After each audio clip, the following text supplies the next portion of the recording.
తిరిగి BCN news కి స్వాగతం. కోనసీమ తిరుమలగా వర్ధిల్లుతున్న వాడపల్లి శ్రీ వెంకటేశ్వర స్వామి ఆలయంలో గురువారం ప్రత్యేక పూజలు వైభవంగా నిర్వహించారు. మంగళ వాయిద్యాల నడుమ శ్రీ స్వామి అమ్మవార్లకు మేలుకొల్పు సేవను నిర్వహించిన అనంతరం ఐశ్వర్యలక్ష్మి హోమాన్ని జరిపించారు.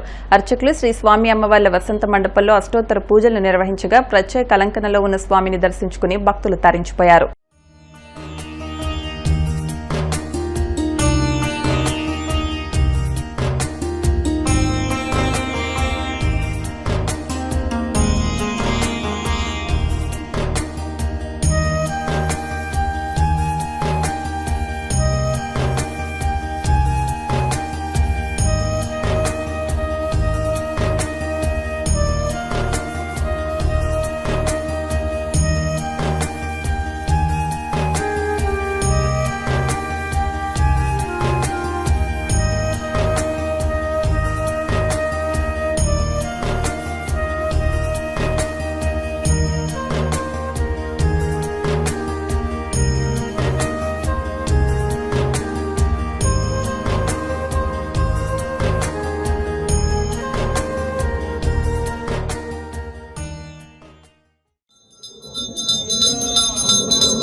జనసేన పార్టీ ఎమ్మెల్యేలు జనవాణి కార్యక్రమంలో పాల్గొని రాష్ట్రంలోని పలు ప్రాంతాల నుండి వచ్చిన ప్రజల సమస్యలకు సంబంధించి అర్జీలు స్వీకరిస్తున్నారు.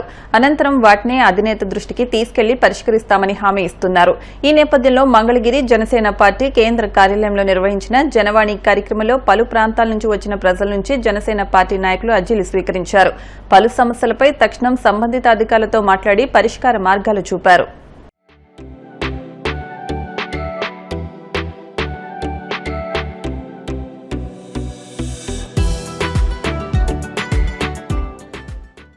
విజయవాడ కనకదుర్గమ్మను single movie hero Sree Vishnu, heroine Ivana దర్శించుకున్నారు. వీరికి ఆలయ మర్యాదలతో అర్చకులు ఘన స్వాగతం పలికి అమ్మవారి దర్శనం కల్పించి అమ్మవారి చిత్రపటం, శేషవస్త్రాలు, ప్రసాదాలు అందజేశారు.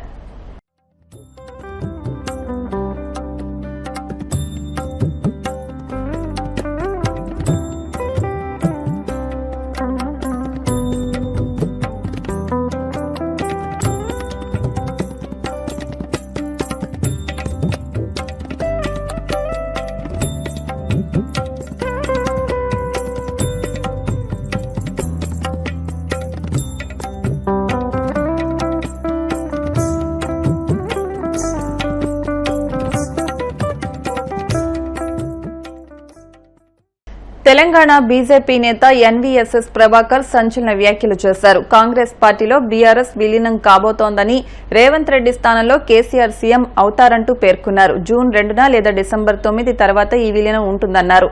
కేటీఆర్ నాయకత్వంలో పనిచేస్తానన్న మాజీ మంత్రి హరీష్ రావు వ్యాఖ్యలే ఇందుకు నిదర్శనమన్నారు. హరీష్ రావు గారు ప్రెస్ కాన్ఫరెన్స్ పెట్టి ప్రకటించారు, కేసీఆర్ నాయకత్వంలోనే నేను పనిచేస్తాను, కేటీఆర్ నాయకత్వంలో కూడా పనిచేస్తాను. ఎందుకు ఆ రకంగా హరీష్ రావు చెప్పాల్సి వచ్చింది అన్నదే ప్రధానమైనటువంటి విషయం. ఒకవైపున డీల్ కుదిరింది, రాజీ జరిగింది, సోనియా అమ్మ మాట నిలబెట్టుకుంది, ఇక మిగిలింది విలీనమే తరువాయి. ఇప్పుడు కాంగ్రెస్ పాలన మొదలై 15 నెలలు దాటింది. ఒక్కొక్క సంఘటన, ఒక్కొక్క కుట్ర, ఒక్కొక్క కుతంత్రం, ఒక్కొక్క కుంభకోణం బయటకు వస్తూ ఆ పరణ విచారణ సంఘాలు అడుగులు ముందుకేస్తా ఉంటే అక్కడి నుంచి ఏం చేయాలి అన్నటువంటి ఒక వ్యవహారంలో భాగంగానే డీల్ కుదిరింది, రాజీ జరిగింది. జూన్ 2 తర్వాత గాని, డిసెంబర్ 9 తర్వాత గాని, నేను డేట్లు కూడా ప్రస్తావిస్తున్నా, ఖచ్చితంగా విలీనం తథ్యం, ఖచ్చితంగా ముఖ్యమంత్రి మారటం తథ్యం. ఇది జరగబోయేటువంటి ఒక అంశం. దీనికి ఇప్పటికే ఈ యొక్క అంశంలో భాగంగా కవితకి కావాల్సిన న్యాయ సలహా అందిస్తున్నటువంటి అతిపెద్ద కాంగ్రెస్ పార్టీ అడ్వకేటుని ఏ రకంగా వీరు చట్టసభలో కూర్చోబెట్టారో కూడా మనం చూసాం. ఆ తర్వాత ఆ క్రమంలోనే విచారణ కమిటీలు మందగోడిగా ఎలా సాగుతున్నాయో కూడా మనం చూస్తూ వచ్చాం. ఇది ఒకవైపున కనబడుతున్నటువంటి దృశ్యం. ఇంకొక వైపుకి వెళ్తే అప్పటి 10 సంవత్సరాల పాలనలో ఇప్పటి 15 మాసాల యొక్క పాలనలో సంక్షేమ పథకాల యొక్క అమలు ఏ గ్రామ పంచాయతీలో గాని, నగరంలో గాని, జిల్లాలో గాని గ్రామ సభల యొక్క ఆధారంగా ఎంపిక జరగకపోవటం వల్ల చిట్ట చివరి పేదవాడికి, నిజమైనటువంటి అర్హులకి, బీదలకి చెందకుండా చేరకుండా వీరి రాజకీయ నిర్ణయాల వల్ల అప్పుడు వాళ్ళకి చెందిన వాళ్ళకే దక్కింది, ఇప్పుడు కూడా వీళ్ళకి చెందిన వాళ్ళకే దక్కుతోంది. తెలంగాణలోని నాగర్ కర్నూలు జిల్లా కేంద్రంలో రోడ్డు పక్కన ఉన్న చిరు వ్యాపారుల షాపులను భారీ పోలీస్ బందోబస్తు నడుమ అధికారులు కూల్చివేస్తున్నారు. ఎన్నో ఏళ్లుగా ఉన్న షాపులను అధికారులు కూల్చివేస్తున్నారని చిరు వ్యాపారులు ఆందోళన చెందుతున్నారు. విదేశీ పర్యటనలో ఉన్న కాంగ్రెస్ ఎమ్మెల్యే రాజేష్ రెడ్డి పథకం ప్రకారమే షాపులు కూల్చివేసి తమ పొట్ట కొడుతున్నారంటూ వారు ఆవేదన వ్యక్తం చేశారు.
ఏం సాధిస్తామైతుంది, ఏమి పని అవుతుంది? 10,000 మొత్తం పాస్ చేస్తున్న మందిని ఉపాధి ఎవరు వచ్చి వార్తలు ముగించే ముందు ముఖ్యాంశాలు మరొకసారి. మే 27 నుంచి 29 వరకు కడపలో పండుగ వాతావరణంలో టీడీపీ మహానాడు ఏర్పాట్లపై మంత్రి నారా లోకేష్ సమీక్ష.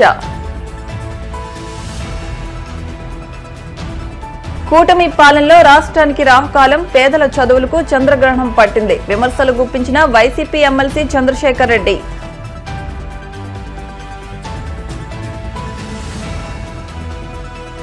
చీరాల మున్సిపాలిటీ టీడీపీ కైవసం, మున్సిపల్ చైర్మన్ జంజనం శ్రీనివాసరావుపై అవిశ్వాసం తీర్మానంలో నెగ్గిన టీడీపీ.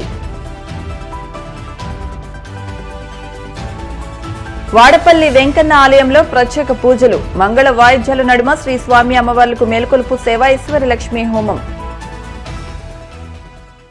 ఈ వార్తలు ఇంతటితో సమాప్తం. మరిన్ని వార్తల కోసం BCN digital YouTube channel, Facebook page ను ఫాలో అవ్వండి. అప్డేట్ వార్తల కోసం ప్లీజ్ సబ్స్క్రైబ్.